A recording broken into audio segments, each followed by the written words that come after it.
you want some? Do you want mine? I have an extra. You need mine? I'm sorry.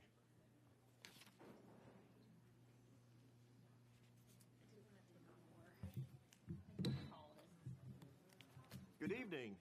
The January 10th, 2023 organizational meeting of the Board of Education is called to order. This meeting is being held in accordance with Section 3313.14 of the Ohio Revised Code. Mr. Wade, please call the roll. Ms. Briner. Here. Ms. Cook. Here. Ms. Jessling. Present. Ms. Payne. Here. Mr. Tuttle. Here. Please join me in the Pledge of Allegiance. I pledge allegiance to the flag of the United States of America and to the republic for which it stands, one nation, under God, indivisible, with liberty and justice for all.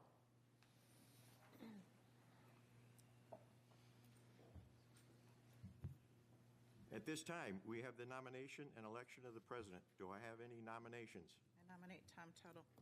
Second. Oh, we don't need a second. Mr. Wade, please call the roll. Ms. Briner. Yes. Ms. Cook. Yes. Ms. Jessling. Yes. Ms. Payne. Yes. Mr. Tuttle. Yes. Mr. Tuttle is appointed the president for the Board of Education for the 2023 calendar year.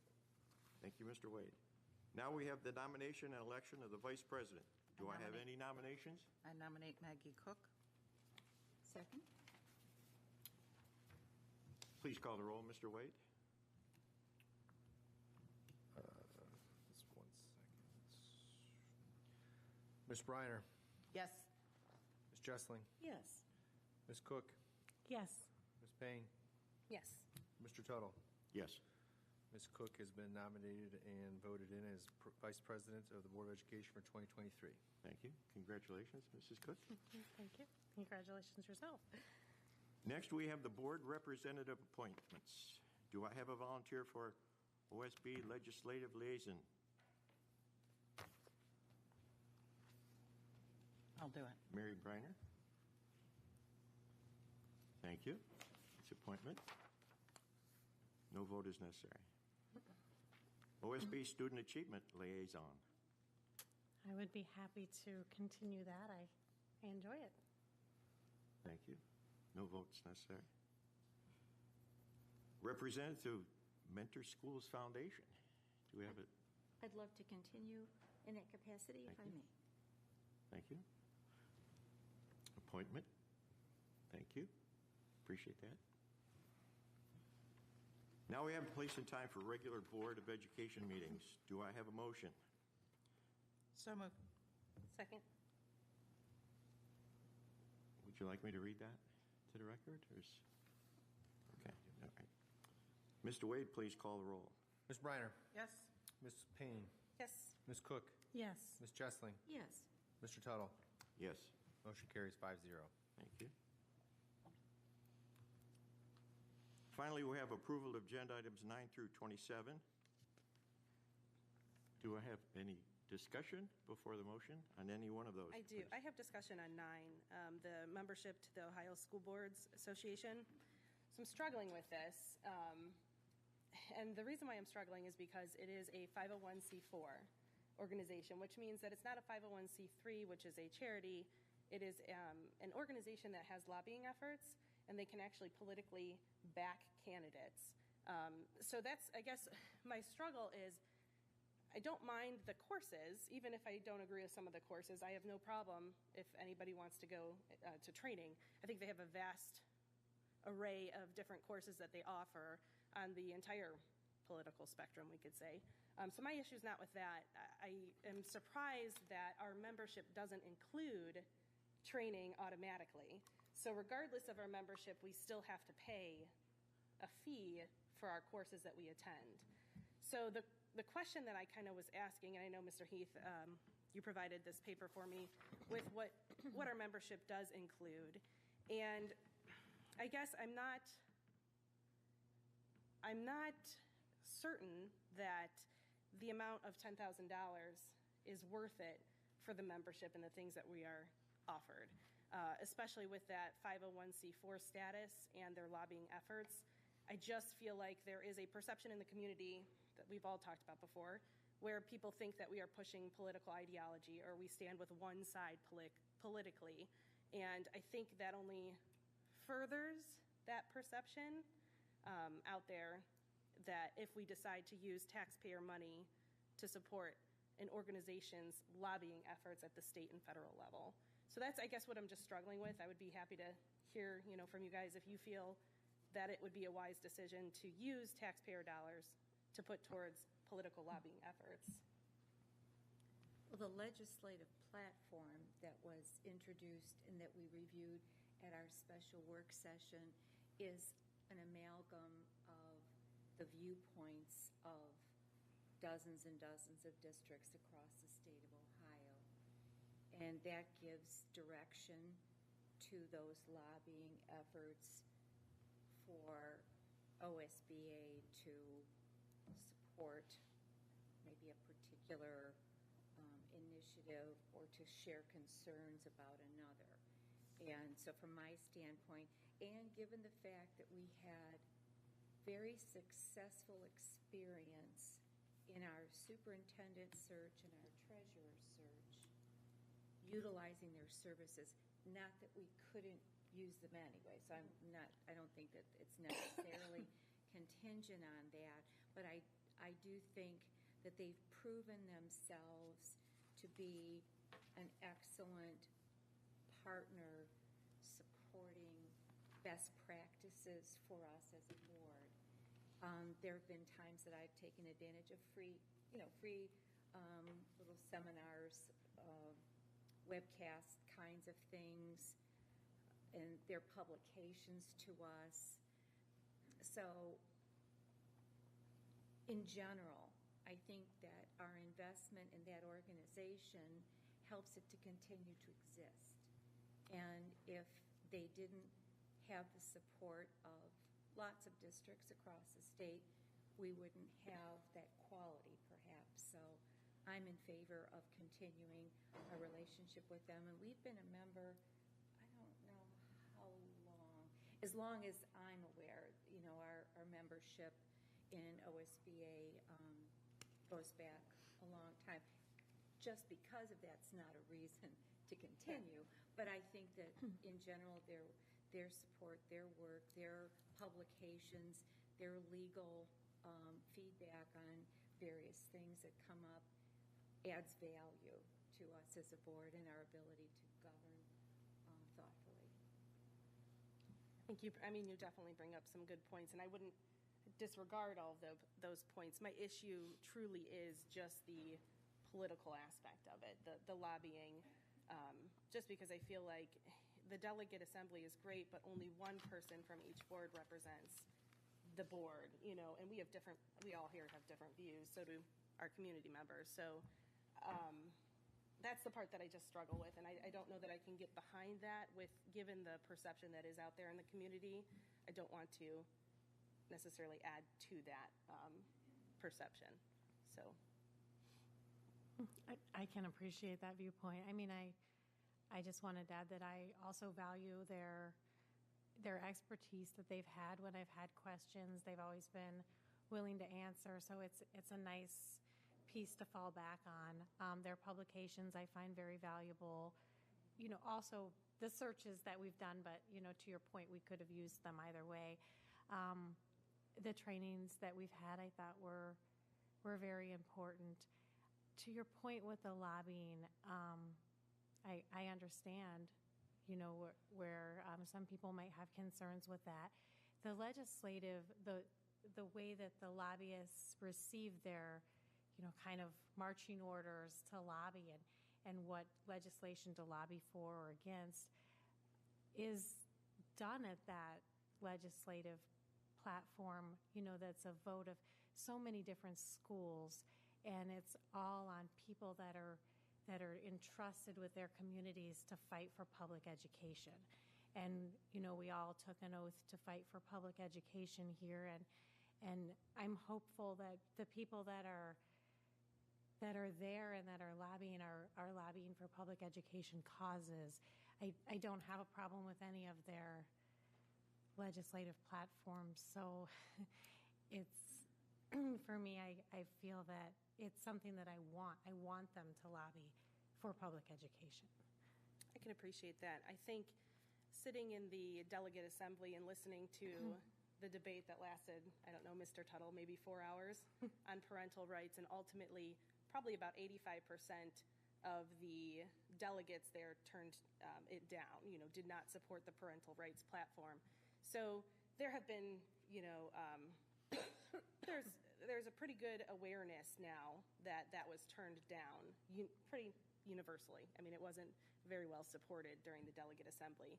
So parents, do have a concern that, hey, you're using my taxpayer dollars, and basically you're using my taxpayer dollars against me because they're not supporting parents and their rights. So it's the lobbying issue that I have, I guess the lobbying platform that I do have an issue with, and it doesn't help that the parental rights platform did fail at that meeting. So I think had that have passed, maybe it would be a little bit easier for me to support. But I do know there have been community members that have brought that to my attention, and they don't appreciate their dollars going towards something when that organization is not necessarily supporting them with their lobbying efforts. So that's just, I guess that's where I'm coming from. I wanted to explain it and talk it through. I do think they have some really good things that they offer. I've taken advantage of their training several times. I was just surprised that it wasn't included with the membership automatically. So we still do have to pay out of pocket for that. But it was very helpful. I have taken, the new board member training. I've taken their training for financial 101 to understand the finances and the whole aspect of the CUP reports and things like that, which were helpful. I just can't, I feel like it's not right. I don't believe it's right to support an organization with our taxpayer dollars that lobby and are seen as political. That's all.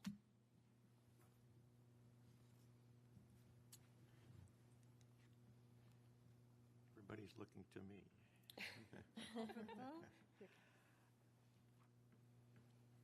I have that same sentiment regarding our taxpayer dollars going towards a lobbyist organization. Our politicians all get their donations from their own personal coffers, but we're talking taxpayer dollars going towards something that not everybody supports, and their lobbyists paid to lobby on the behalf of OSBA. So I too, the rest of everything else with the association is all good. But when they take our taxpayer dollars, and for that, that's a horse of a different color. So, let's take a vote on item number 9 individually, if we may, please. Mr. Wade, please call the roll. I have to have a motion in a second. So moved. Second? Oh, that's right. Call the roll, Mr. Wade. Ms. Briner, Yes. Ms. Jessling, Yes. Ms. Cook, Yes. Ms. Payne, No. Mr. Tuttle. No. Item 9 carries, vote 3-2.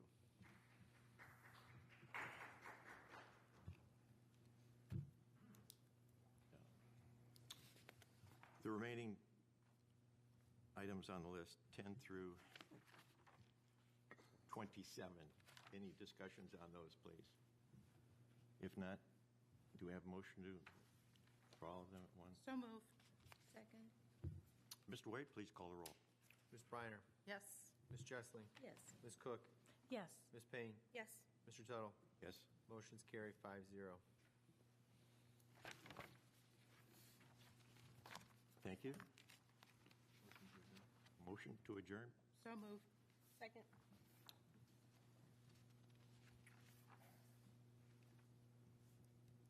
Ms. Briner, Yes. Ms. Payne, Yes.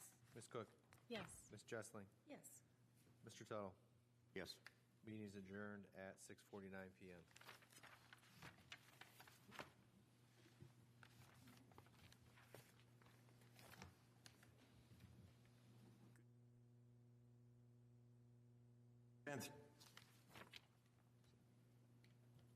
The January 10th, 2023 tax budget hearing is called to order. Mr. Wade, please call the roll. Ms. Briner. Here. Ms. Cook. Here. Ms. Jessling. Here. Ms. Payne. Here. Mr. Tuttle. Yes. Here. Pledge allegiance. Please join for the Pledge of Allegiance, please. I pledge allegiance to the flag of the United States of America and to the republic for which it stands, one nation, under God, indivisible, with liberty and justice for all.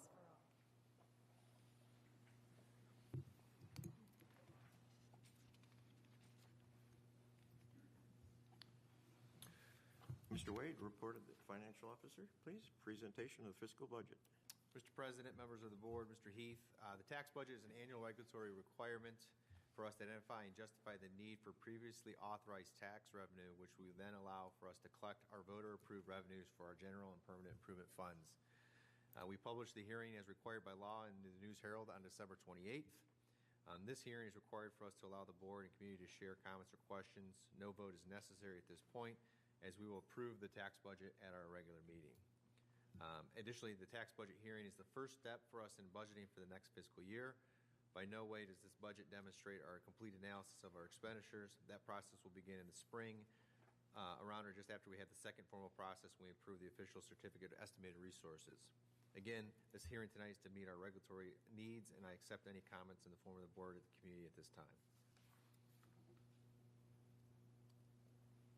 Comments?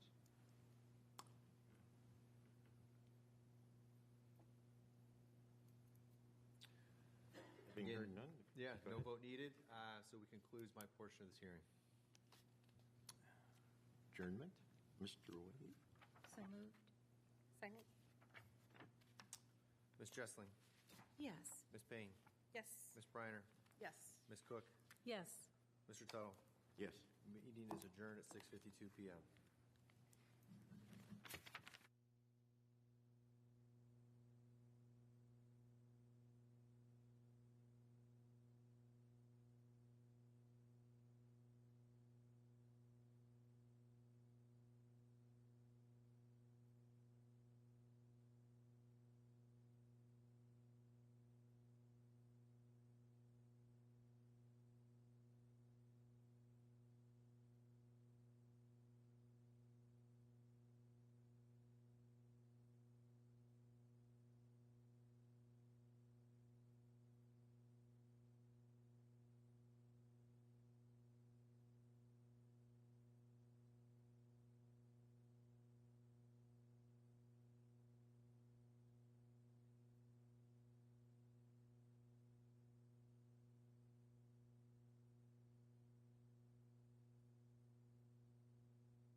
Good evening. The January 10th, 2023 regular meeting of the Mentor Exempted Village Board of Education is called to order.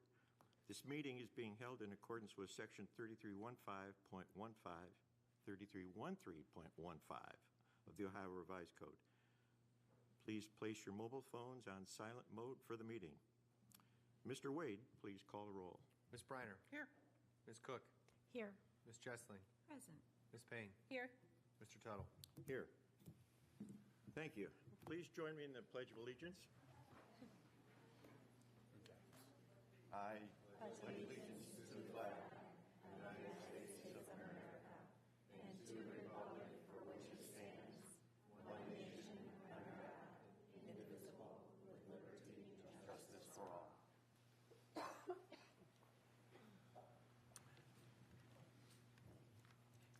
I would like to welcome everyone to the January 10th, 2023 regular meeting of the Mentor Exempted Village Board of Education. Prior to this evening, each board member has received for their review and consideration the agenda and materials associated with each agenda item for the board's approval via the district's paperless Board of Education agenda system, Board Docs. The public can access the agenda through the school district's website.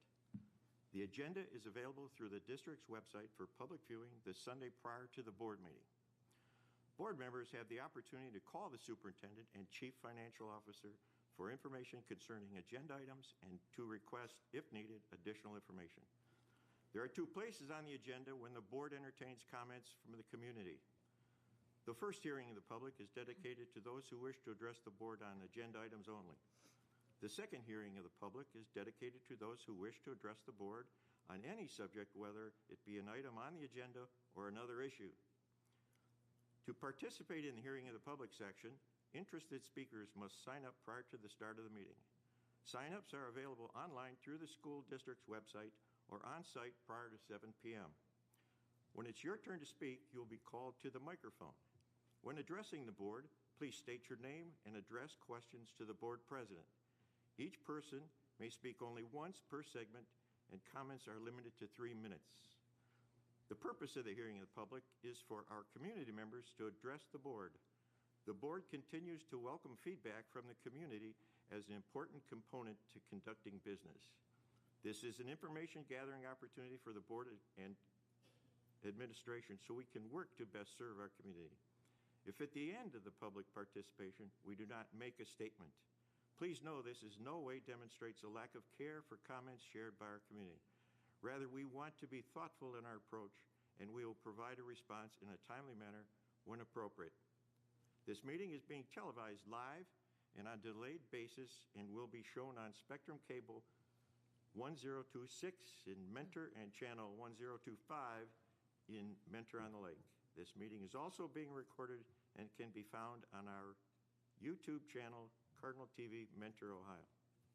Thank you.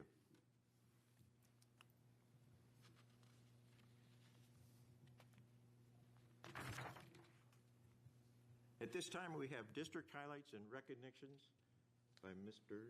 Heath. So before we begin tonight, we have one addition to the agenda that will be added under item 4 as letter D.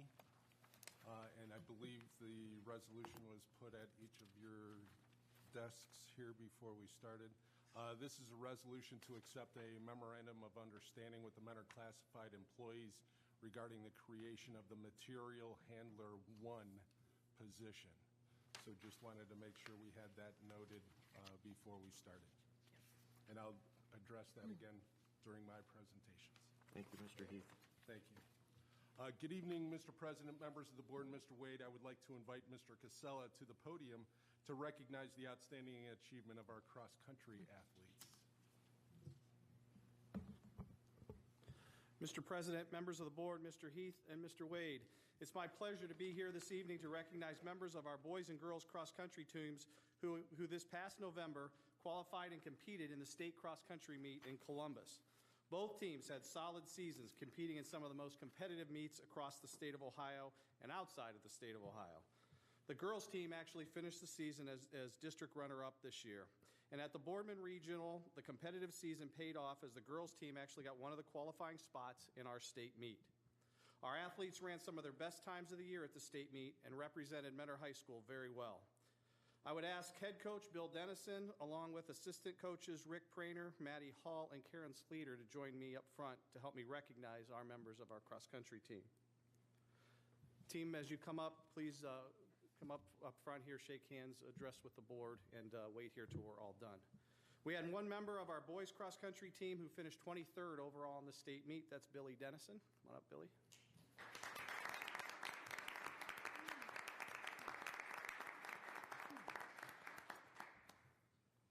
And now we have the members of our girls cross-country team who all qualified at the state meet. Ada Zabo.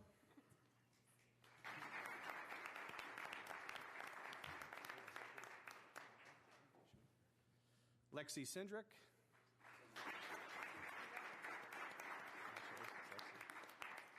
Kylie Buechler.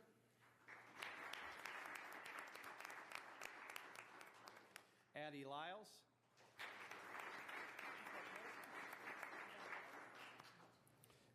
Kaylin Bryan. Aaron, sorry, I always mispronounce your name. Nora Kraska.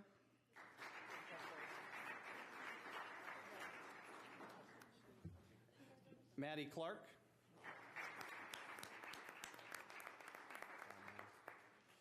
And Savannah Dennison. While Savannah's accepting her award here, just a couple things about Savannah specifically. She is our school record holder currently in cross country. She was a 4-time district champion and a 4-time state qualifier and a 4-time All-Ohioan here at Mentor, so that's pretty impressive.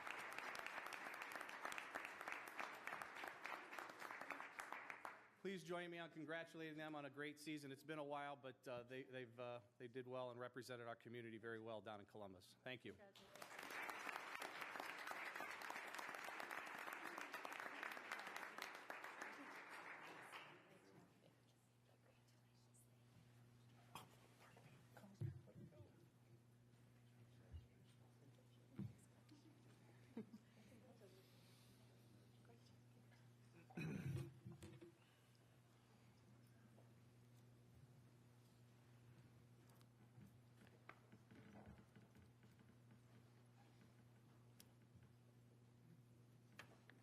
Mr. President, members of the board, and Mr. Wade, January is School Board Recognition Month. The entire, yes? Congratulations. The next item is the approval of the minutes for the December 13th No, we've got regular one more. board meeting. Oh, you have one I've more? got one more. Oh, pardon me. Yeah, I'm working here from the Tom wants to original get the cut. meeting done. Sorry. One more. I'll try that again. Mr. President, members of the board, and Mr. Wade, January is School Board Recognition Month. Yes. The entire Mentor Schools community thanks you for everything you do to help make this school system so successful. Tonight, students from Ridge Elementary School have a presentation for you. I'd like to invite Assistant Principal Ann Harum to the podium to begin this presentation.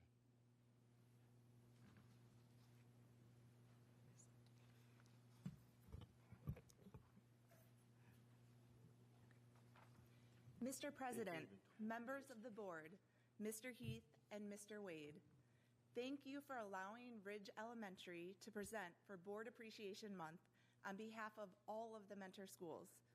According to the Ohio School Boards Association, the theme for this year's Board Appreciation is Success for All Students. It gives me great pleasure to introduce some of our wonderful student leaders, representatives from Ridge Elementary.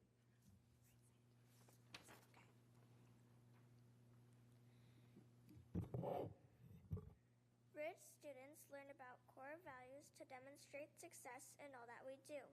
The values include responsibility, integrity, dignity, gratitude, and effort. We are excited to showcase our Ridge core values with this brief video.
never giving up even when it feels impossible, and if something is difficult, keep persevering and try again.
To recognize the board members for demonstrating our rich core values in all the work they do for Mentor Schools.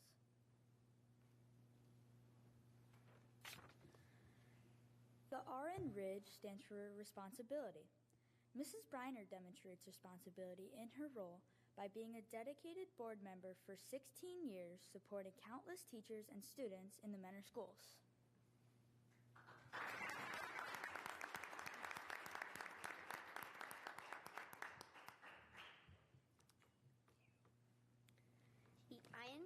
The I in RIDGE stands for integrity. Mr. Tuttle demonstrates integrity in his role by being a supportive advocate for public education.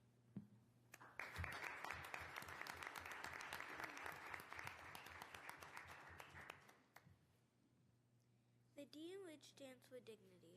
Mrs. Jesling demonstrates dignity in her role as a board member by always actively listening and being able to understand multiple points of view.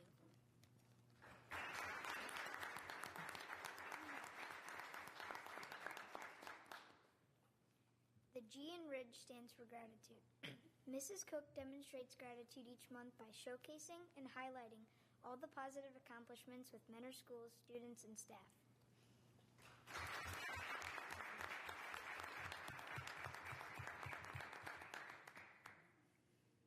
The E in RIDGE stands for effort.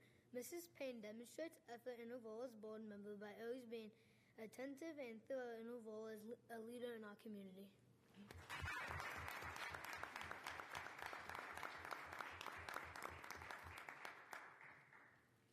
We would like to close with a quote by Alice Childress. Like snowflakes, the human pattern is never cast twice. We are uncommonly and marvelously intricate in thought and action. Please accept these tokens of appreciation. The snowflake cookie cutter and cookies remind us of the unique talents and skill sets that our board members demonstrate.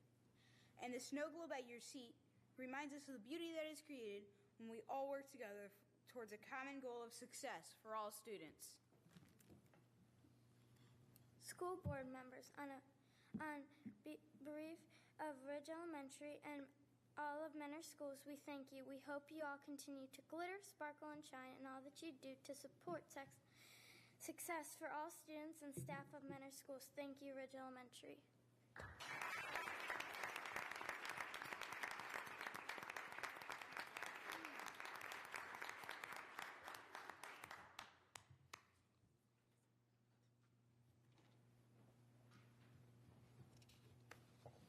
Thank you. At this time, I'd like to make a comment. I apologize going through the agenda. I missed it. This is the 16th time. And of those 16, I've received a gift every time, and they are spread out all over my house. I have a birdhouse hanging, the cutest little art thing. I walk around in my office, I see it. It makes me feel really proud, and reminds me of the students, 16 years that have gone here in all the buildings. And thank you so much for the recognition. I really don't deserve it, but I'll never forget it. I just wanted to close with that. It's wonderful. Thank you so much. And I'm not going to cry.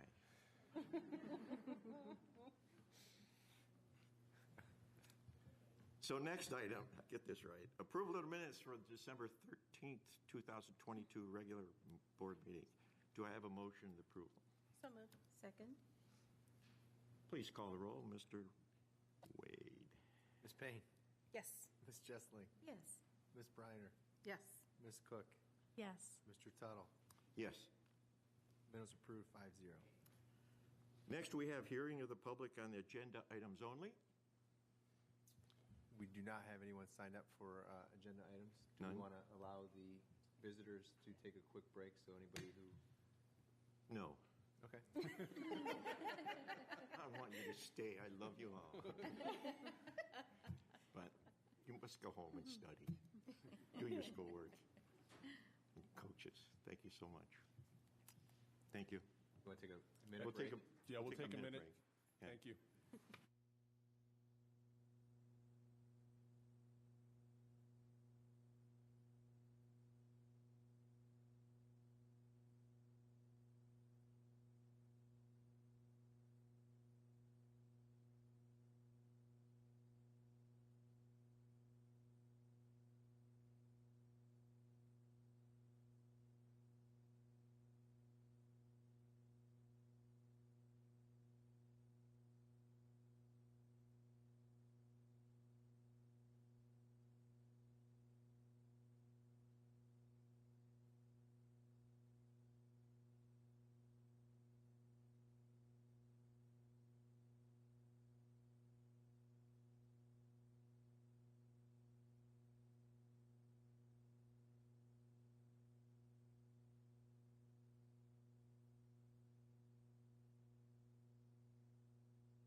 Superintendent's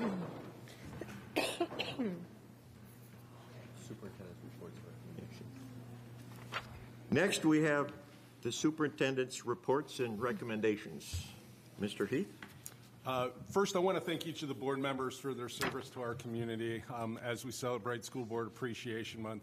We know how much time and effort goes into all of your roles here in the district. We're very grateful that you are dedicated to the 7,000 students we serve here in Mentor. In my recommendations this evening, there are several items that I want to comment on prior to our consent agenda. First, I want to thank Barb Bonas, Larry Luciano, and Jason Crow for their work on the high school course of study updates. We were able to meet with Ms. Payne and Ms. Jessling last week to share the details of each course and to review the logistics behind some of those changes. We're very excited about those opportunities that those courses will provide our students. Second, we're looking forward to evaluating the results of an updated enrollment study that we hope to conduct with the Future Think here in a couple of weeks. We do have that invoice and contract on the agenda here this evening. With the shifting enrollments due to the pandemic and a couple of new developments that we have here in the city, the information that they will provide will be invaluable as we enter our staffing conversations here this spring. And finally, you're going to see a number of retirements on the agenda from both our teaching ranks and our classified staff due to their participation in the early severance program. These individuals have an unbelievable amount of institutional knowledge that they're going to be taking with them into their next phases of life. We are certainly grateful for their many years of service to our district, and we want to thank them for their work with our students throughout their careers. So, Mr. President, members of the board, and Mr. Wade, I have the following recommendations listed under the consent agenda and recommend approval of items 6A1 through 6A4. So moved. Second. Any discussion? Hearing none, please call the roll. Mr. Wade? Ms. Jessling? Yes. Ms. Payne? Yes. Ms. Briner? Yes. Ms. Cook? Yes. Mr. Tuttle? Yes. Motion's carried 5-0. Mr. President, members of the board, and Mr. Wade, I am recommending approval of the Mentor High School course of study updates. So moved. Second. Please call the roll. Mr. Wade? Can we have discussion? Oh, excuse me. That's okay. No, I just have a couple kudos. I'm just going to echo Mr. Heath. I think that Ms. Jessling and I have been included in the curriculum liaison position just within the last year that we kind of created within the board. And it has been a really nice process. I think that the new process that has been put out to notify any parents of any changes that could be coming down the pipeline or that would be voted on, I think that's a really great process, and it was utilized for this recommendation of these new courses. I'm thrilled about the entrepreneur course. I think that's great, and it's a great addition to our CTE program, which is very vast. It's an awesome program. So yeah, I just wanted to give a kudos to that. I think it's wonderful, and I'm looking forward to the additional liaison meetings that we have to address achievement gaps and things like that as well. And I'm thrilled that we are having those discussions. I couldn't agree more. And one of the things that you note when you're sitting with that whole team of people who contribute to those final recommendations that come before us is the amount of hard work, thought, collaborative discussion. It's a very intense process, and we're seeing just that culminating piece of their best recommendations based on research, finances. There's just a lot of moving parts, and it gives you an even greater respect for what Mr. Heath, the admin team, Mr. Crow in this case, Mr. Glavin, or Dr. Glavin, because you can't move one thing without impacting a dozen others. You know, it's like those little puzzles we used to have where you try, or even a Rubik's Cube, maybe that's even a better example. So I appreciate that, and being a part of hearing those presentations and recommendations is really an honor. I just had a couple other comments on the Future Think enrollment study. I just wanted to verify, it was 2019 was the last enrollment study that we did, and we all know COVID hit. So that enrollment study was probably very different. I know we said it was on the low end of what they predicted was low, I guess. Right. There's a difference about 200 students. Yeah. So I think it is time for an enrollment study. I looked over the contract, and I noticed that we are looking at private schools. I know, Mr. Heath, I talked with you about this, so I just want to reiterate it. The private schools and the enrollment of the private schools, because we have seen a difference there as well over the last few years, and COVID could have had something to do with it, as well as homeschooling. And while homeschooling is still a very low number in general compared to our population of 7,000, I think it's still a good perspective to look into that as well. So the contract didn't mention homeschooling, and I know in 2000, the ODE data that I pulled from 2020 to 2021, there was a 55% increase, which is pretty large across the state of Ohio. So I would be interested, even though it's still a low number, to see if we can get projections on that as well, because I know we still have, it's like around 200 or so now that are homeschoolers, which is still a small number. But I was wondering if we could include that in the projections with Future Think. Absolutely. Okay. And that was one of the things that Mr. Wade and I talked to Tracy Healy from Future Think during our meeting last week, and that was one of the things that we had mentioned too is, just looking at those numbers. We do have some of those numbers over the last 3 years that we've been using for comparison purposes right now, but those are some things that we want to make sure are part of that conversation and part of their evaluation as we go through this process, because that's going to be very important information for us to see. Great. And I was wondering too, I guess on the same, it's not necessarily, I guess, linked with the enrollment study, but if we have an enrollment study and then we also see that the data is the same, do we ask or send out some kind of survey to the people who do leave and stay within our district but go private schooling or to homeschooling, and just kind of understand the why? It could be something that's completely out of our control, but it would be interesting to see the data behind that jump, and to know the why behind the data would be interesting. Something that we can look into, definitely. Thanks.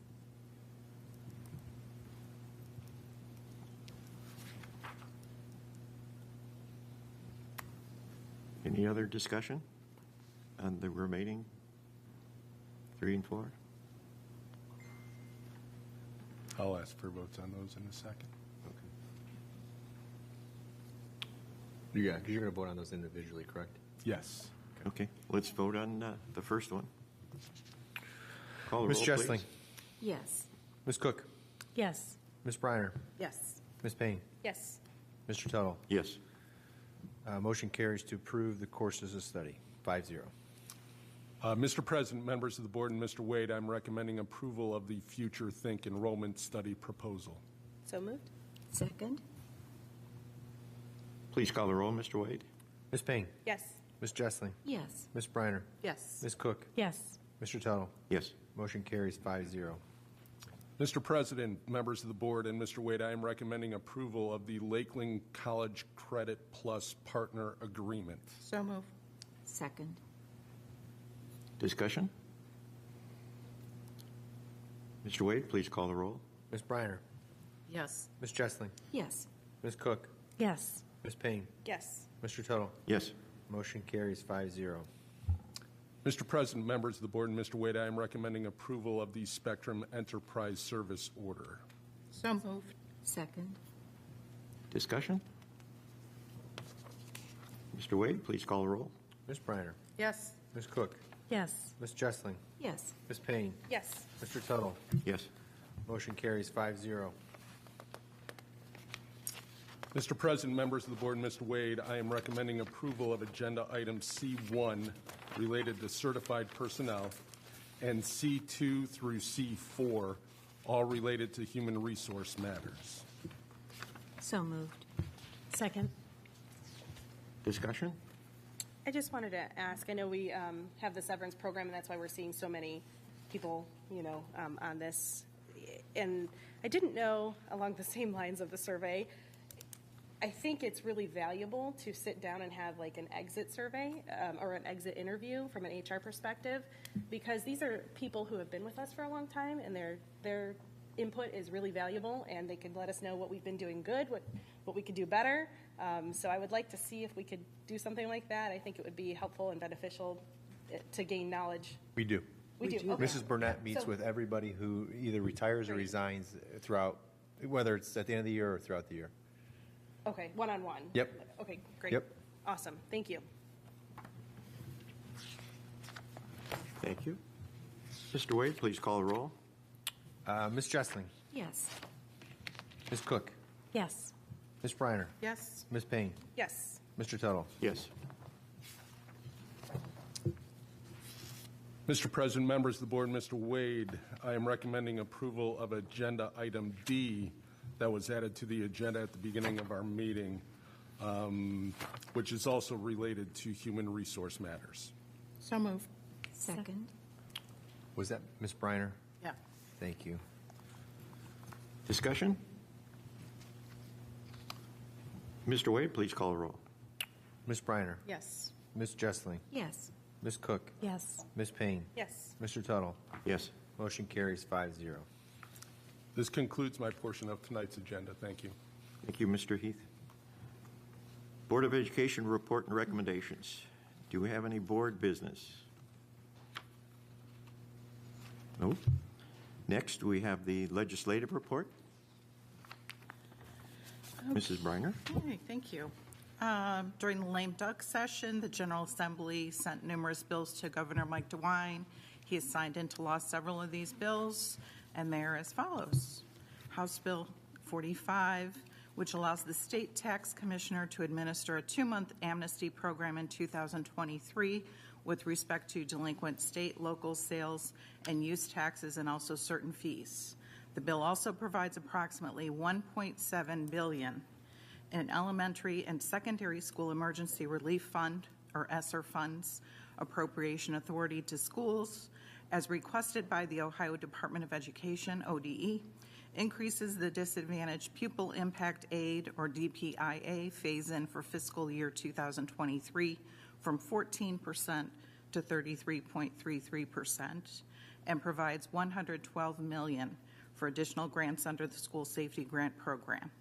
Additionally, the bill increases certain weights to calculate transportation payments for school districts using miles driven for school bus service, restores the ability of school districts to conduct a raffle, fixing the change included House Bill 110, and prohibits the Board of Building Standards from requiring the installation of storm shelters in school buildings operated by public or private schools, which are undergoing or about to undergo construction, alteration, repair, or maintenance, among other changes. House Bill 554, this bill requires the State of Education to issue 2-year temporary educator licenses to applicants with expired professional teacher certificates and professional educator licenses as long as certain requirements are met. The bill also includes provisions from Senate Bill 356, which increases the eligibility age from 6 to 9 regarding the education of children experiencing developmental delays, and state operating funding for districts and schools educating such children. Finally, the bill allows children of a military family who participate in College Credit Plus courses to either complete remotely or withdraw without academic or financial penalty if the military family has to relocate. Senate Bill 33 expands the income tax deduction allowed for contributions to Ohio's 529 College Savings Plan and includes contributions to 529 plans established by other states. Additionally, the bill includes provisions of House Bill 123, which modifies community reinvestment areas, or CRAs, by increasing the threshold to exempt school district approval from 50% to 75%. The bill also establishes a revenue sharing agreement for income over $2 million and annually indexes the amount to inflation. Finally, the bill allows limited home rule townships to use CRAs. House Bill 66 requires the state's tax expenditure report to include information on property tax exemptions and requires a periodic review of each property tax exemption. The bill also allows a school district to propose to renew an emergency property tax levy and a combination income and property tax levy and a single ballot question. Senate Bill 288 updates employment laws as they pertain to Head Start agencies along with other changes. The bill also includes House Bill 105, which requires public schools to provide developmentally appropriate instruction in child sexual abuse and sexual violence prevention, and requires in-service staff training in child sexual abuse prevention. Finally, the bill also allows parents to opt their children out of the abuse prevention and dating violence prevention education. House Bill 501 extends to townships the use of the municipal tax increment financing laws and allows townships to create a redevelopment tax increment equivalent fund for payments in lieu of taxes pilot, both of which may have an impact on school district local revenue. The bill also clarifies that counties, townships, and municipal corporations can regulate small solar facilities and allows the use of general funds to support broadband expansion, among other changes. Senate Bill 131 requires an occupational licensing authority to issue a license or government certification to an applicant who holds a license, government certification, or private certification, or has satisfactory work experience in another state under certain circumstances. Additionally, the bill clarifies that a person seeking a license through an already pre-approved licensure compact would use the compact method. House Bill 462 prohibits swatting. House Bill 578 creates the Revere Local Summit Schools license plate, makes an appropriation on revenues received from the purchase of the plate, also creates the Stephen T. Badin, B-A-D-I-N, high school license plate, makes an appropriation, also creates the Chardon Local and Geauga County High School state football champs license plate, makes a similar appropriation. And then we have House Bill 281. The bill changes terminology in the Ohio Revised Code as it pertains to people with mental illnesses and disabilities. We have a bill still waiting action by DeWine. House Bill 458 would eliminate the August special election, which we know, except in instances when the August special election is to nominate or elect candidates for the U.S. House of Representatives, or if a school district is under a fiscal emergency. The bill also would allow a school district whose entire territory is located within the congressional district that is on the August ballot to put in certain levies on the August ballot. This would also make changes to election law, including voter identification, absentee voting, and in-person voting in drop boxes. Any comments?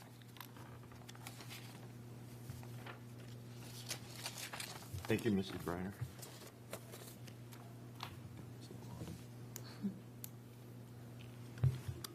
Next, we have the Student Achievement Report. Mrs. Cook. Thank you. We have been talking a lot about our benchmarking. So we have, in our district, we have many ways to measure student progress. And one of the things that we do is that 3 times a year we do benchmarking, and now is the time again.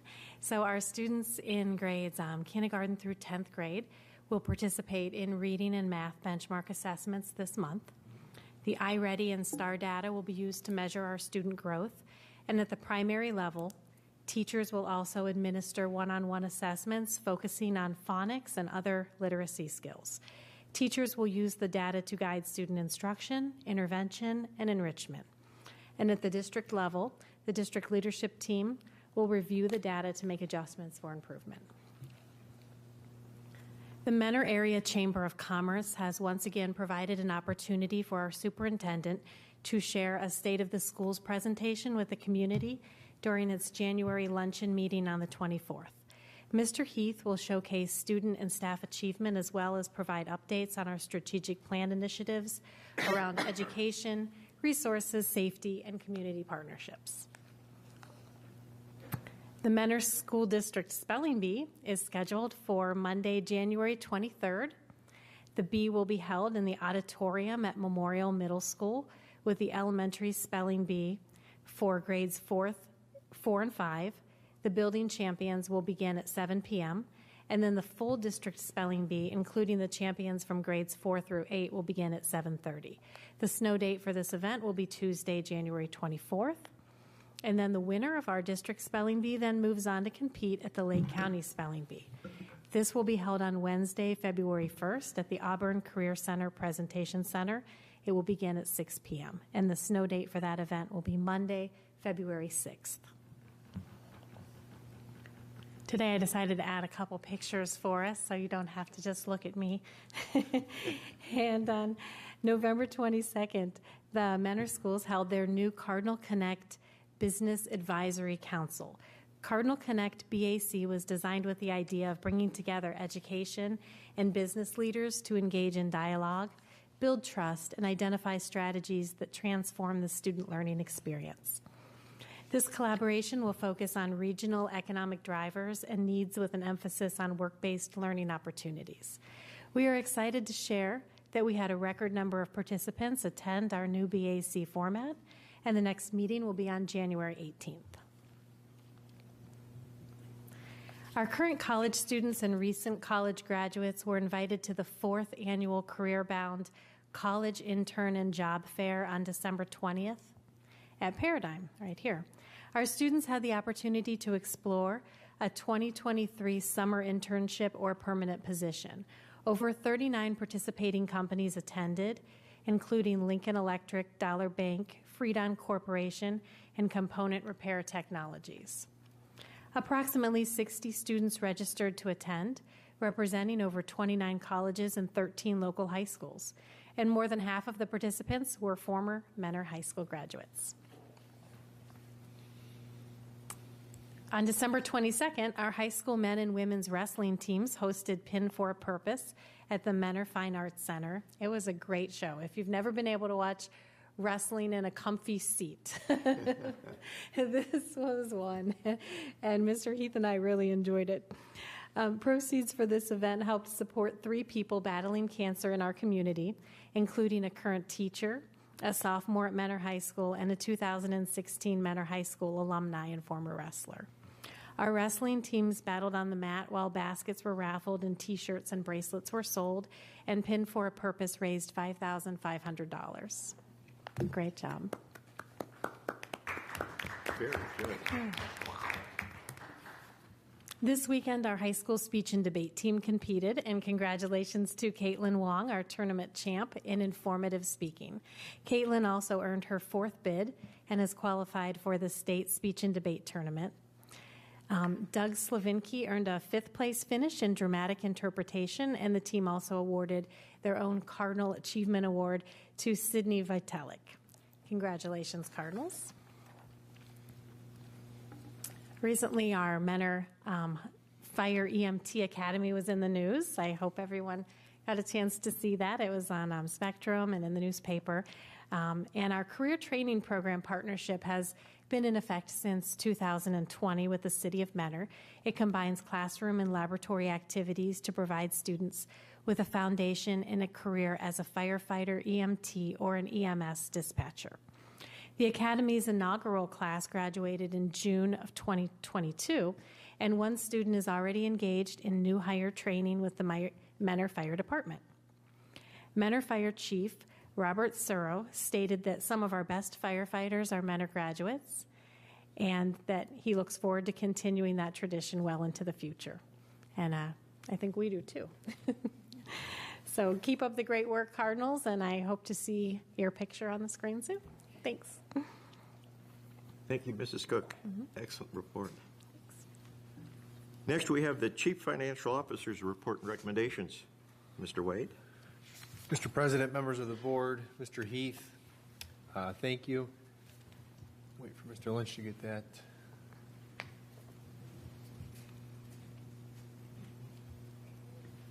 Get to the beginning there.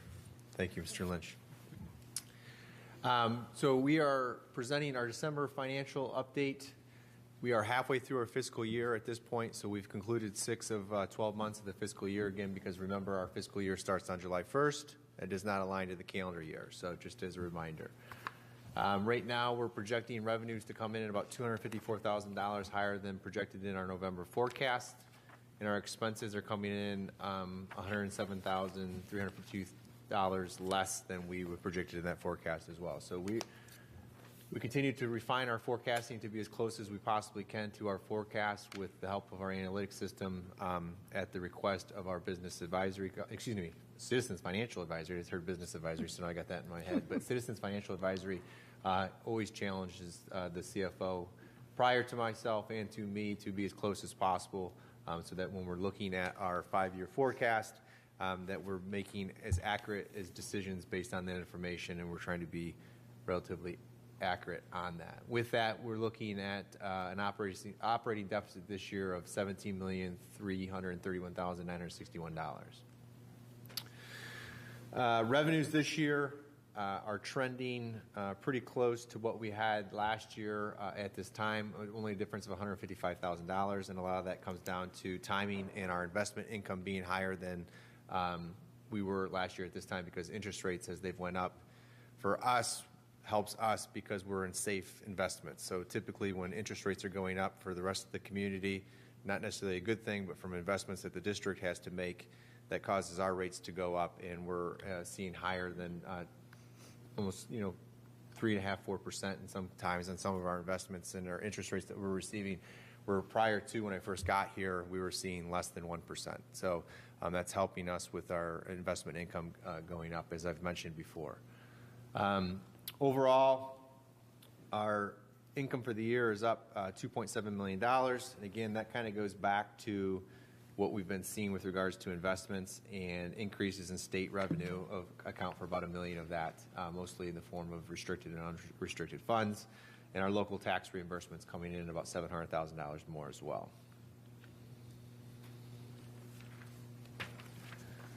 So, as we've said, we're seeing about a $254,000 positive to what we were projecting in November. And again, as I've mentioned a number of times, that most of that comes from the advance in that we had to do for the correction for the money that we fronted our state revenues for grants and things like that that we didn't have at the end of last fiscal year. If you remember, we had to advance that out so that money was returned once that cash came in from the state to cover those expenses. So if you take that $223,000 out, we're trending almost exactly where we were projecting on our forecast, which is extremely close.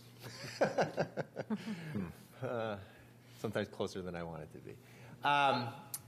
Moving along to our expenses, again, trending about where we expected from an expense standpoint, and we're about $449,000 up from last year at this time.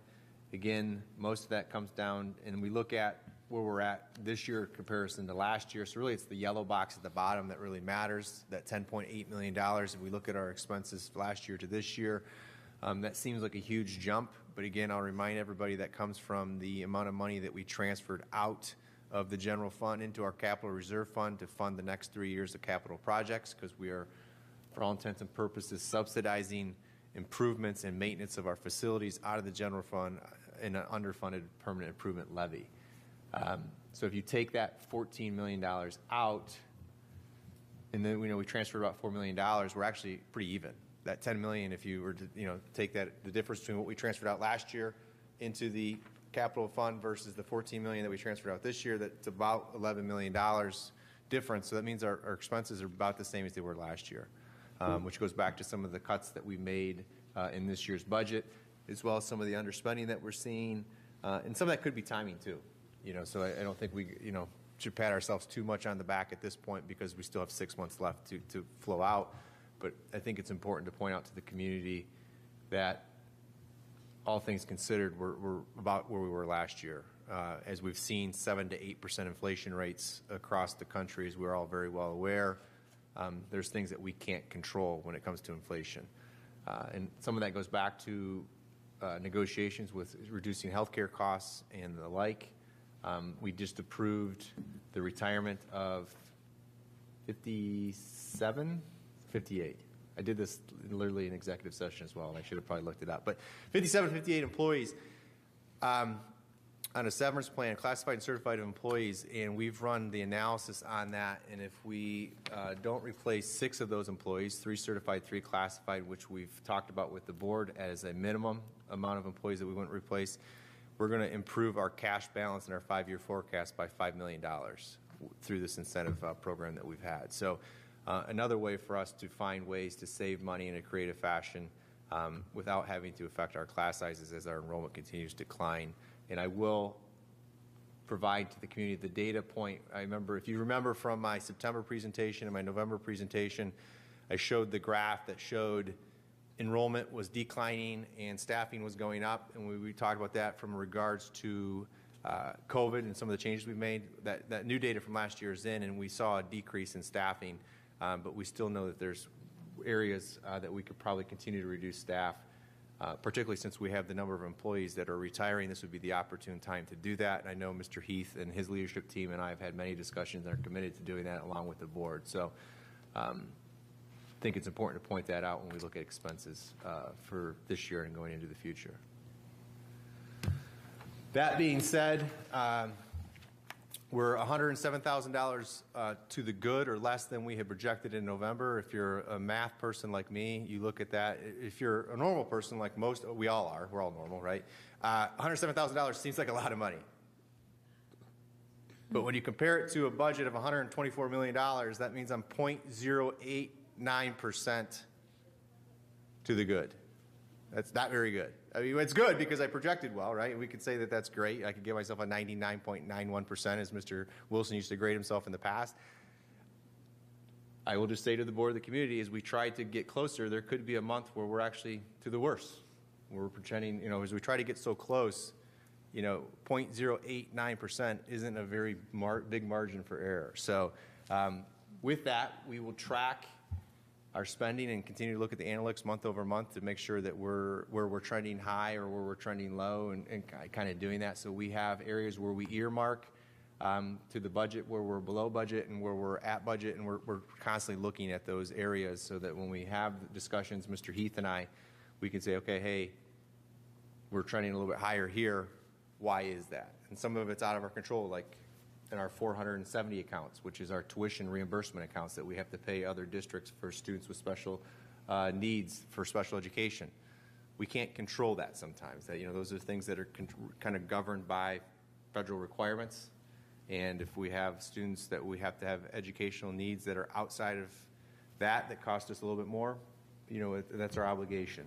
But there's other areas, for example, like supplies that we can control. And we can say, okay, we need to kind of talk to the leadership team, control that, and do that. And we do that on a regular basis, and I appreciate that dialogue with Mr. Heath as the superintendent. So looking at this area, nothing that is really that different from months past, and we're trending pretty good.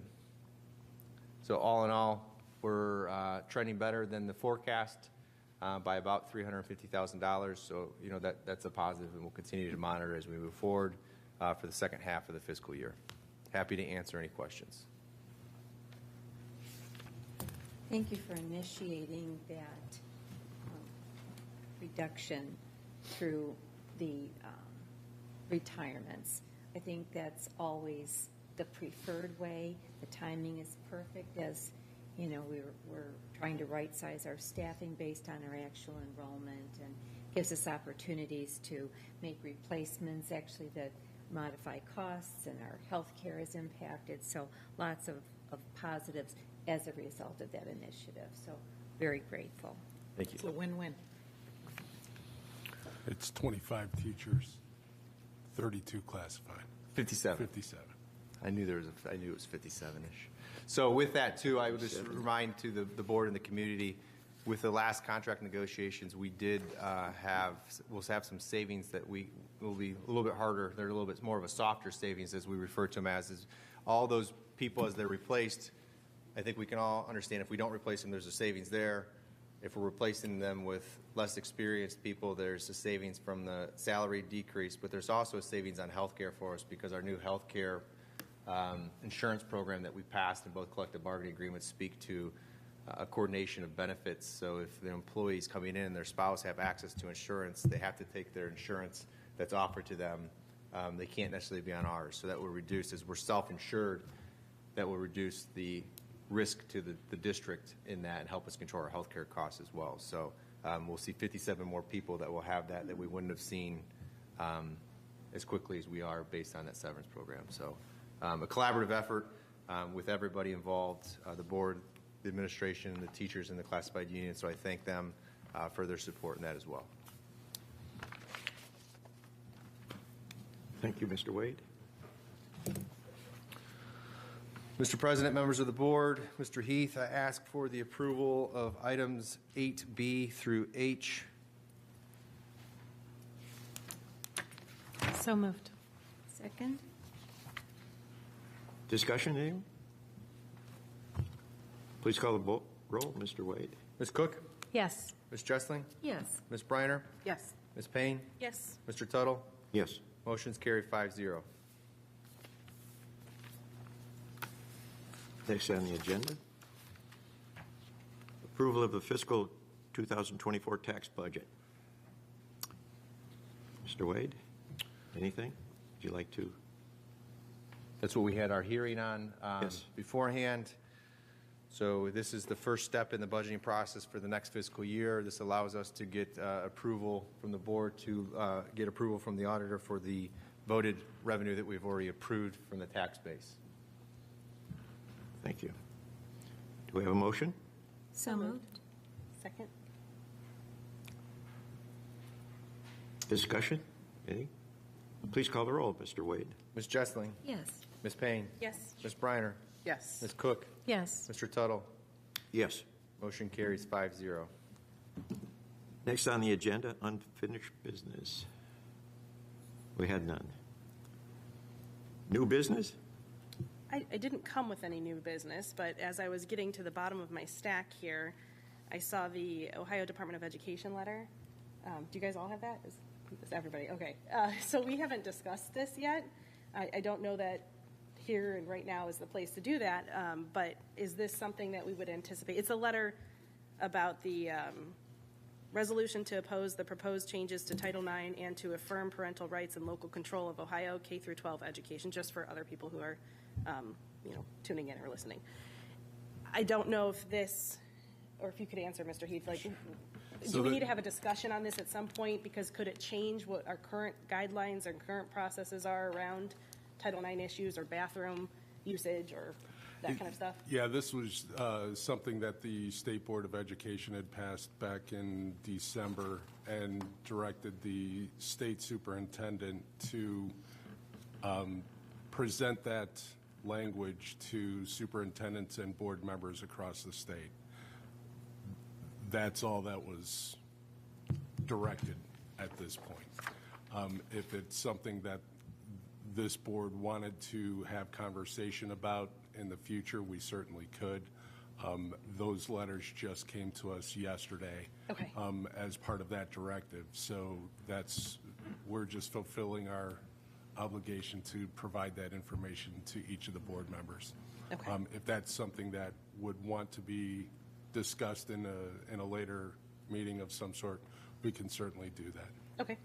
I honestly didn't even, while we were sitting here, didn't even look at the entire thing, but I will, and I would, of course, all of us probably will, and if there's need for additional discussion, we can have it then. And I'll have some comments in our board update this week around that as well. All right, great. Just to make sure everybody's aware. Okay, thank you.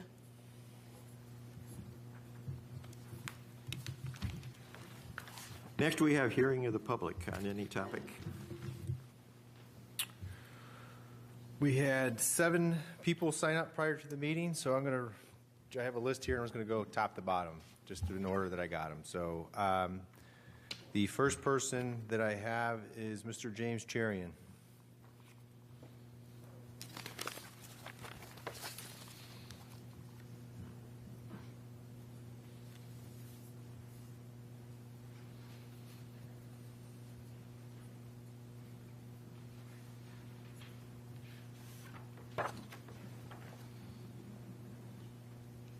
Good evening, Mr. President, members of the board, Mr. Heath, Mr. Wade. My name is James Cherian. I reside at Newell Creek Drive, and we have 3 children attending Mentor schools. Tonight, I'd like to share a little bit about ancient history to show why we need to increase DEI efforts in our schools. Sometime between the years of 30 and 60 in the first century Common Era, a small religious sect began to gather around the teachings of their spiritual leader. By all measures, this was a very diverse group of people ethnically, socioeconomically, and from different religious backgrounds. They referred to themselves as followers of the Way. They were so well known for their radical hospitality and love that people either joined them or they ostracized and persecuted them. Very quickly, as it often does, a conflict arose. You see, within this new religious sect, there were two groups of people. There was the majority who were born and raised in that area, and there was a minority group that had come from other parts of the world. They were former exiles, foreigners. They came with different ethnicities, languages, cultural practices. Because of these differences, they were often marginalized by the majority group. This led to a lot of tension and disunity within the group. People were being discriminated against and left out. So the elders of this sect acted quickly and decisively. They appointed 7 capable leaders to make sure this issue was resolved. And the surprising thing was that the 7 they chose were from the marginalized group, not the majority group. They actually empowered the marginalized group to help solve the larger community's problem. That's a radical idea when you think about it. This is possibly the world's first DEI committee, created almost 2,000 years ago. A DEI committee that was actually empowered to make real change. One of these 7 DEI leaders would later go out and work to include a person considered a sexual minority in those days. Today, that person may have identified as LGBTQ+. Back then, their full humanity would not be appreciated, but this group did and welcomed him. Like I said, this was a radical group for that time. Their upending of social norms made them a lot of enemies in places of power, so much so that their alternative lifestyle and fringe ideas were considered dangerous, and they were hunted down, killed, jailed, and persecuted. You would think that that would be the end of the story for that group, but they are, of course, now known as the first Christians, and everything I've told you about is from the book of Acts, the 5th book in the New Testament. This is how those who are closest to Jesus live life. In conclusion, 2,000 years ago, there was a problem with diversity, equity, and inclusion. They didn't waste time over it. They empowered capable people who are themselves part of the marginalized and oppressed community to figure out the solution. I ask you to do the same. We need an empowered DEI leadership team composed of leaders from historically marginalized groups and an administration-level DEI officer that has actual authority to implement change. Thank you.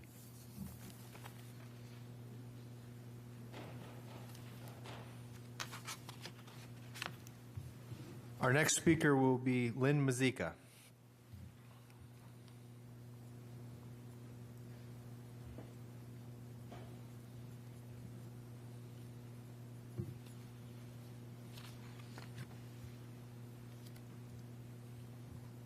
Mr. President, members of the board, Mr. Heath and Mr. Wade, thank you for the opportunity to speak to you this evening.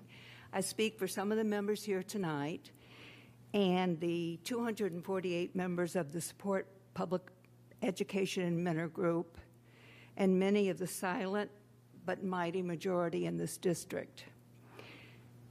They say never to appear on stage with either kids or animals, so after the wonderful presentation with the kids tonight, I feel really sort of anticlimactic, but I'm going to try anyway. As you know, the Ohio School Board Association and Governor Wine have declared January to be School Board Recognition Month. And in recognition of this, we thank you for your willingness to serve the district. The board brings great honor to our schools with your dedication to providing for the needs of all students. Please keep striving to make our schools even better, even more diverse, even more inclusive, and even more equitable. And thank you very much for the time.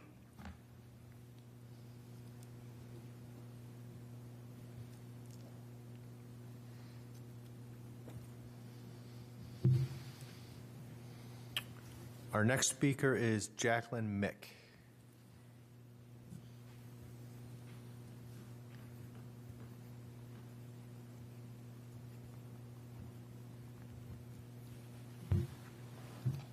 Good evening.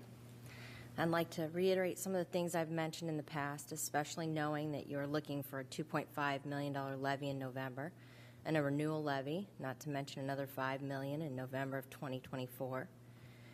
Tonight, I witnessed yet another push towards political agendas in our schools. The OSBA membership, being $10,000, adds to a series of purchases that Mentor continues to make that are not universally supported by the taxpayers. Books in our libraries, under the guise of diversity, equity, and inclusion, have been purchased, such as Notes from the Blender, which talks about the student's obsession with pornography, playing X-rated games, and his fantasies about his own stepsister reside in our school library, along with the books in our middle school that was challenged last year and passed by the majority of the board to remain in our library, called Transphobia, Deal with It, and Become a Gender Transgender, that labeled everyone who believes there are only two genders as transphobic, which goes directly against parental rights and can cause middle school children to question their parents and beliefs. The kindergarten through 5th grade inclusive book collection that is now in all our elementary schools exposes our young children to sexuality, gender ideology, police brutality, BLM, and other political ideology, and cost the taxpayers $200,000. The Better Lessons training last year talked about the wheel of privilege and white privilege, and stated that standard English is oppressive and cost the district nearly $300,000. The initiative last year was DEI. Why not academics? We still have huge academic achievement gaps, and our state report card reflects this. We need to get back to focusing on academic excellence and less on other controversial ideologies.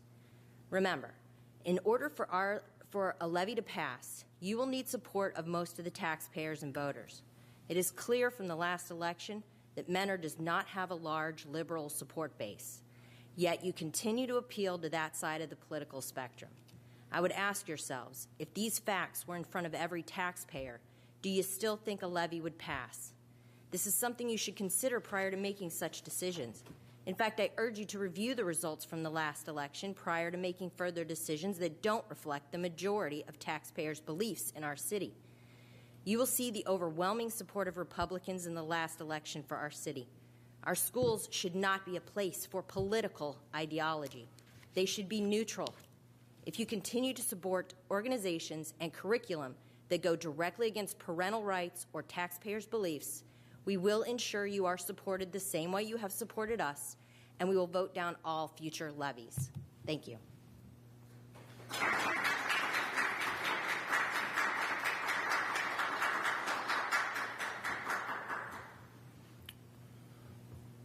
Ms. O'Brien.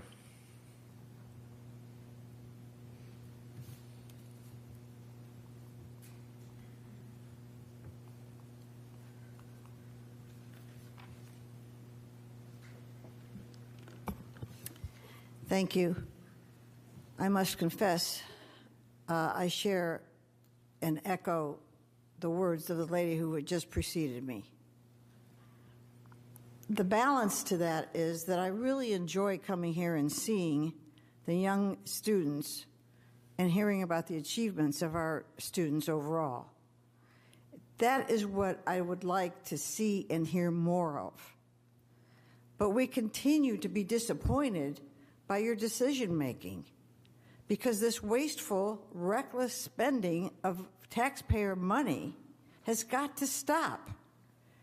I recommend that you not join any more of these Marxist institutions, and going forward with the one that you have joined today, the OSBA, I hope that when the board members or teachers attend, you will follow the precedent that you set back last year, that they will have to pay their own tuition, just as Annie Payne did. Because to be inconsistent would be a very negative message. Mentor schools cannot exist without the taxpayers' money. We provide you 70% of what you need. So why not start focusing on the truth and not these trendy ideologies? We must be responsive to all parents, all students, and teaching the truth is where justice falls. Not honoring one race over another remembering that God gave us our identities. I mean, have you seen the latest news? Over 100 scientific researchers have come forward and said there are only two genders. There is no biological proof for anything other than that. So let's stop this myth and deal with the children as they need to be dealt with. And Mr. Heath, I have a question for you, that I hope you'll answer next month. And that is, I'm hearing that guidance counselors are talking to students about this transgender item versus Crossroads professionals. It is imperative that guidance counselors, or that rather the counseling that the kids receive, comes from not only highly educated professionals, but licensed professionals. And I doubt, although I would like to know if I'm wrong, that your counselors do not hold those licenses. And therefore, let's not make an error of misguiding our precious children. These children need to be protected. Thank you.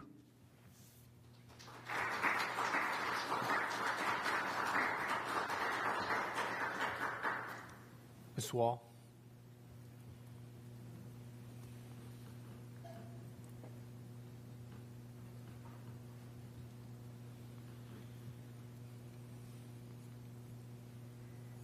Hello. Do we have to still give our address and everything? Lindsay Wall, 2 kids in Ridge, and 7250 Beechwood Drive. My intention was to come here tonight and do a recognition for our school board members, but as a mom of Ridge students, I think that Mrs. Harum and our students did way too good of a job. So we'll just leave that at that.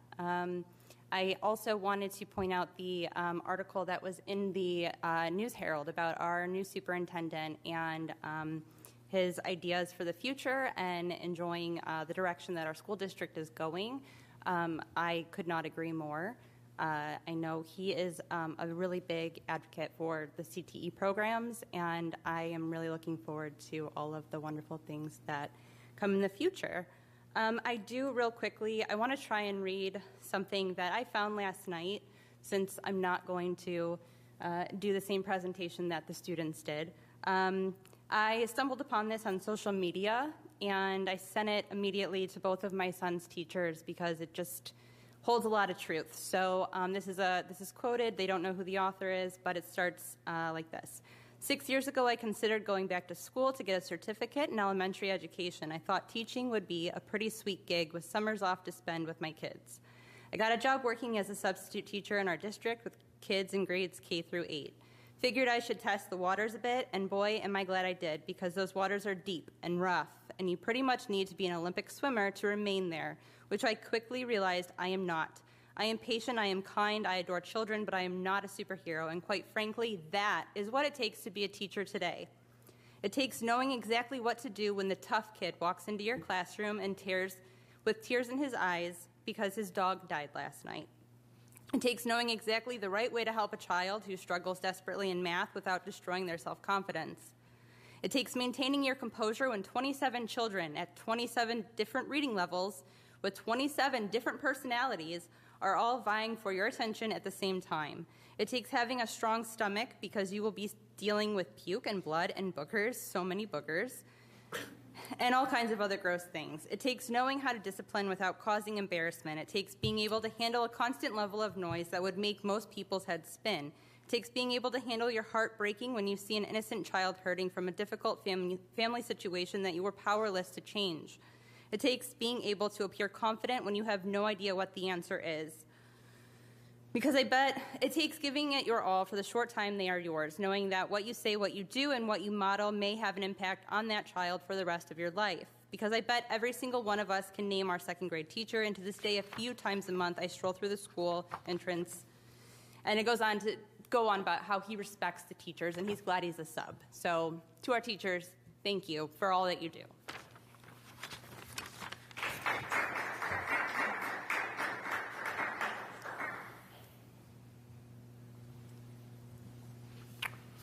Mr. Towns.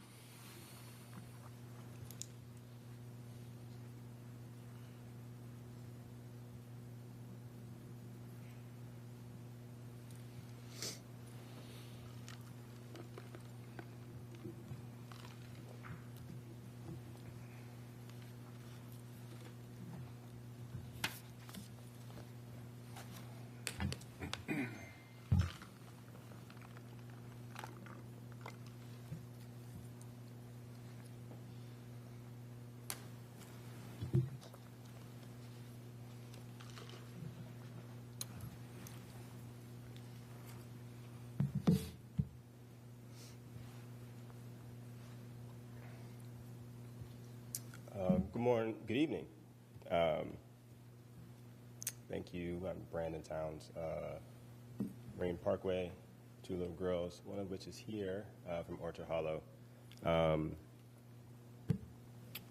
Board Member Appreciation Month, so thank you for all you do. I wanted to be up there. And I just applaud you. I'm grateful for the work that you do. All 5 of you, we do appreciate it. I know it's not easy. You're often thrust in the throes of support and condemnation. But I ask that you continue to listen to our community and trust our educators. As we talk about kids need to be protected, they do. And our educators are doing a darn good job. Not perfect by any stretch of the word, but they're doing a great job. So I ask you to continue to trust them. They are making the best decisions that can be made to educate our kids. They are the experts. We are the experts, as an educator myself. And it's important to listen, but sometimes you, as the board, you have to step aside and let the educators educate. And you have done that, sometimes by a slim margin, but you have done that, and I appreciate it. And the last thing I would say is that I encourage you again to just remember that we are not judged by our opponents. We are going to be judged by the future. Just as those who sat here years ago are being judged by us today.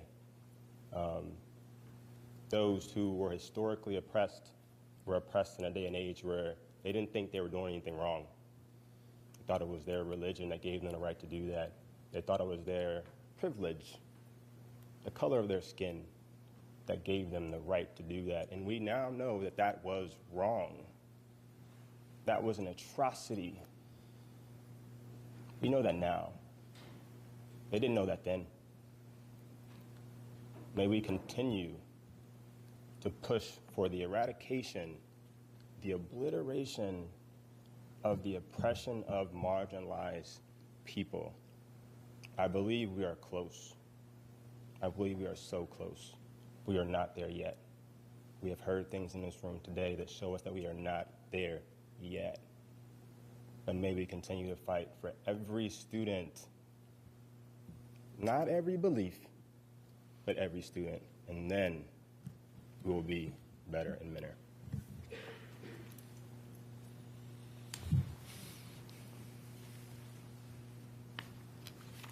Mr. Williams, you are our last speaker for the evening.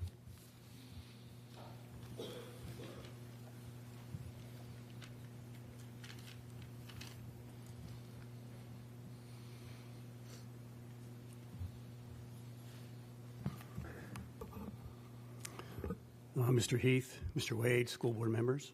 My name is Mike Williams. I live at 6064 Walden Court. I have a question for Mr. Heath. In August of this year, you and Mr. Hammond emailed Mentor teachers the Mentor School Board's guidelines on use of bathrooms for transgender students, gender pronoun surveys, and notification of parents with regard to gender issues. Have these guidelines changed since your initial email went out? I'll get you an answer. Okay. next month. And if so, Has an upgraded guidelines email letter been sent to these same teachers? And if not, when will this happen? And also, when this happens, will the public be notified of these changes and these guidelines that are given to Mentor teachers? That's all I have. Thank you.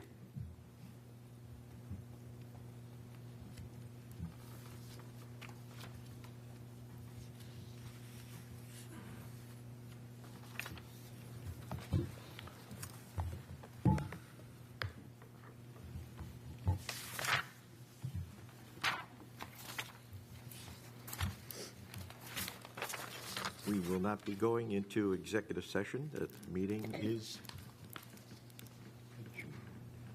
We need a motion. It's almost So moved. adjourned. Second.